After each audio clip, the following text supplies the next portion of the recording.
Hey folks, this is Kalani. Patch 11.15 is finally here, and it includes a lot of new content to help freshen things up and give us some new things to do outside of dungeons, delves, and raids. But even though there's quite a lot of content in this patch, not all of it will be available right away. In fact, we're going to have to wait a good chunk of time for most of it, so let's go over everything that's available in patch 11.15 right away, which parts we have to wait for, and what we would recommend you get done first. Now before we jump in, be sure to hit up that like button and subscribe so you never miss another video. When you first log in, you should get a pop-up quest called a Radiant Call. This will lead you to the new Nightfall renown faction and content. Pop down to Hallowfall and you'll find the Flames Radiance camp over on the left hand side of the map. Hand in your quest and you'll have a whole bunch of new ones to pick up. There are some one-time quests to complete the new event and daily quests, there's a weekly quest that rewards you with a bag of goodies, and then there are several daily quests that reward you with bags of gear as well. The weekly quest is really easy, you just have to complete the new Nightfall public event that takes place just off to the side of the camp. The event starts every hour on the hour, so it's pretty much just like every other public event we've had so far. If you hover over the event on the map, it will always say how long is left before it starts up again, so it's super easy to check as well. The actual event itself is quite straightforward. You're given a specific task just like in the Theatre Troupe event, so fly on over to the location marked on your map, do whatever you need to do, be that kill mobs, collect items, heal NPCs, whatever it may be, and keep going until either the event times out or it moves on to the next stage. The event ends with a boss battle who can drop some warbound veteran gear which can help you gear up some ults if needed. When you hand in the weekly quest, you'll get reputation for the new faction, some valor stones, carved crests, as well as a bag that contains a special emblem that you can trade in for some gear. There are two gear vendors in the camp. One of them is going to sell weapons with some special effects, as well as trinkets, rings, and necklaces, and then the other vendor sells gear for pretty much every other slot. The gear is a very cool white version of the Outdoor World gear, so it's going to be a nice one to collect. All of this gear is item level 636 champion gear, and it's all going to cost you 1 token. So if you can get 1 token per week from that weekly quest, we're looking at 1 piece of champion gear per week from this event. That's not that great, so I wouldn't necessarily use this as a primary gearing option, but it could be good to fill in some gaps, and you can buy the exact items that you want, so it's also less random when compared to things like running delves. Now before we continue, today's video is sponsored by Path of Exile 2. Path of Exile 2 is a next generation action RPG created by Grinding Gear Games. Journey across the deadly continent of Rayclast, slaughtering monsters, collecting shiny loot, and pushing back the evil dominating the land. The Dawn of the Hunt update is now live, which introduces the Huntress class, a spear-wielding Azmiri warrior who specializes in both melee and ranged combat. You can dash in and out of combat with disengage, and control the battlefield with the new parry skill, which lets you counter attacking monsters. We've also got 20 spear skills to play around with. Ray's Spectre is finally available, and there's even a Summon Rower mount gem that lets you move at full speed while attacking. In addition, there are 100 new support gems to give you far more options for how to build your characters. There are also over 100 new unique items, a special Azmirian Wisps mechanic that can empower rare or unique monsters for extra loot, a new league, and huge changes to the map system at endgame. So use the link in the description to join the early access of Path of Exile 2 today to experience all of the new Dawn of the Hunt content. For the $30 supporter pack, you'll also get 300 in-game points to buy some cool cosmetics, or expand your stash to let you hoard even more loot. Thanks again to Path of Exile 2 for sponsoring today's video. Now getting back to the video, each of the daily quests is going to send you out to a battlefield where you just have to fill up the bar by killing stuff or interacting with objects. They're pretty quick for the most part, and every daily quest will reward you with reputation with the Flames Radiance, some resonance crystals, weathered crests, as well as a bag that contains even more warbound gear. With 3 daily quests per character, you can fill up your warband bank pretty quickly with warbound gear, letting you skip over the first leg of gearing up on your ults. If you complete these daily quests reliably to get that reputation, your ults should be able to walk straight into full veteran gear as soon as they ding level 80, which will speed everything up quite significantly. And then pretty much everything rewards reputation with the Flames Radiance faction, and that renown track will reward you with a bunch of titles, tabards, and other cosmetics like toys, pets, and mounts to collect. I would definitely take a peek through the whole thing to see if there's anything that you're interested in. So if any of the rewards from the various vendors or the renown track look good, make sure you're getting those daily quests done to earn all the reputations and the tokens that you need. All of that warbound gear can also help gear up your ult super quickly, so make sure you stow that all away in your warband bank. The other big feature available right away is the Winds of Mysterious Fortune buff. This is pretty huge and it offers a bunch of different bonuses. To start with, we'll have a 20% bonus experience buff, so leveling up any characters will be much faster while this buff lasts.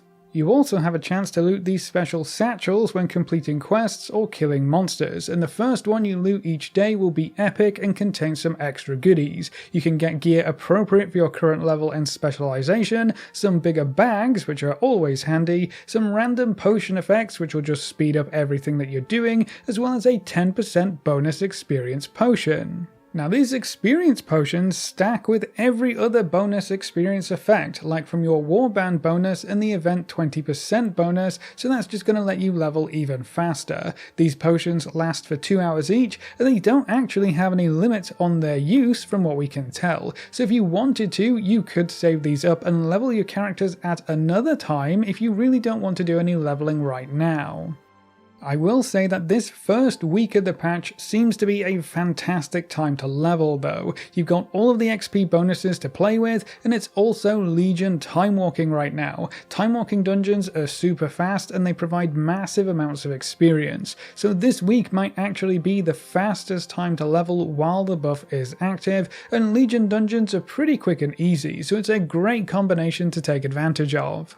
And then the buff is also going to massively increase your rep gains as well. The War Within factions will get a 100% bonus, except for the Cartels of Undermine, so that's double rep gains for most War Within factions while the buff is active. So if you have any renown tracks to finish up, this will be a perfect time to get that done. As a quick side note, these renown factions do reward a lot of seasonal currencies which can make gearing up your fresh ults so much easier and faster. So even if you don't want the cosmetic options from these renown tracks, getting them maxed out can be really beneficial, especially if you're going to be leveling up a bunch of ults. We also have a 200% bonus for Dragonflight faction rep gains as well, so if you don't have anything else to do for the next 4 weeks or so, it may be worth looking at those older factions to see if there are any rewards that you want to pick up, or you can just go max them out for all the achievements. The Winds of Mysterious Fortune buff is only going to run until May 20th, so if you have any ults to level up or reps you want to finish off, you want to get that done before the buff expires.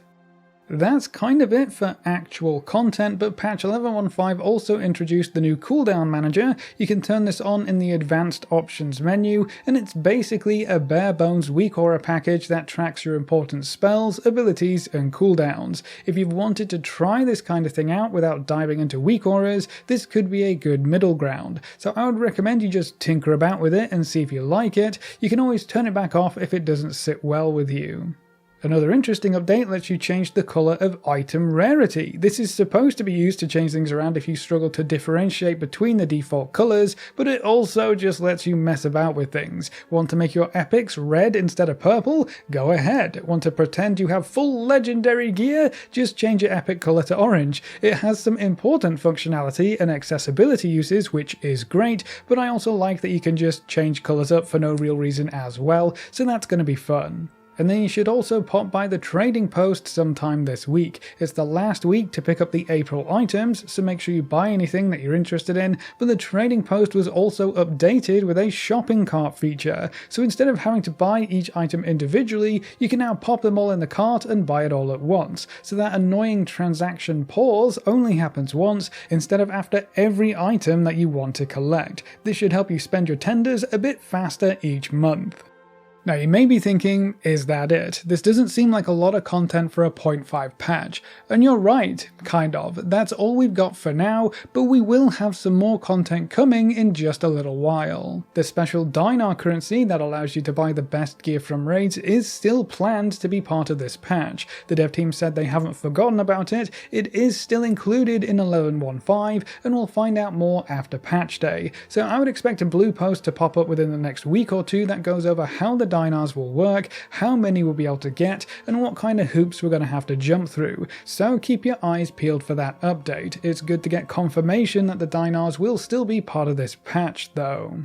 As for actual content, on May 20th, the Horrific Vision system will open up, which offers more solo player friendly content with some great gearing opportunities. There's also a lot of potential progression to work through in that system, and there are quite a few secrets to uncover as well, so we'll go over that in more detail as we get closer to May 20th. And then on June 3rd, the boss rush event called Dastardly Duos will become available, which gives you even more content to jump into. That one's a bit weird in that it doesn't have any powerful gear rewards tied to it, but there are plenty of cosmetics to unlock, and you'll get to show off some crazy high scores. So if you love prestige, that will be a fun game mode to jump into. So we'll have to wait 4 weeks for the Horrific Visions, and then 6 weeks for the Dastardly Duos event. That gives you plenty of time to work through the Nightfall content, level up your characters, and get those reps all caught up. But if you're not super interested in any of that, it is going to be a bit of a long wait for some of the other content in this patch. And then the very last thing I want to highlight in this video is a new Twitch drop that just became available. If you watch 4 hours of WoW streams between now and May 20th, you'll be able to pick up the Bee-Trees Battle Pet. So if you love adding little critters to your collection, be sure to pop by your favourite WoW streams sometime over the next month or so. But that's everything you can do in patch 11.15 right now, what we would recommend you get done first, and how long you have to wait for the rest of the 11.15 content. So that's it for this video. How do you feel about the content being spaced out in this patch, and what 11.15 content are you most interested in? Leave all your thoughts in the comment section below. A big thank you to all of our supporters over on Patreon and to all of our members here on YouTube. You can see the names floating by on screen. If you're interested in supporting the channel, you can find the links in the description, or click the join button just below the video. If you enjoyed the video or found it useful in any way, make sure to subscribe and ring that notification bell so you're always kept up to date. Thanks for watching folks, good luck and have fun, and as always I will see you next time.